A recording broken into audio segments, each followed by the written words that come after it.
too important to be left to politicians. Now then, Dmitri, you know how we've always talked about the possibility of something going wrong with the bomb. They have neither the time, the training, nor the inclination for strategic thought.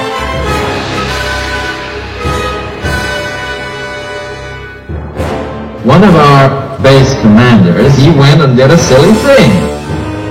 I can no longer sit back and allow communist infiltration and the international communist conspiracy to sap and impurify all of our precious bodily fluids. Well, I'll tell you what he did. He ordered his planes to attack your country.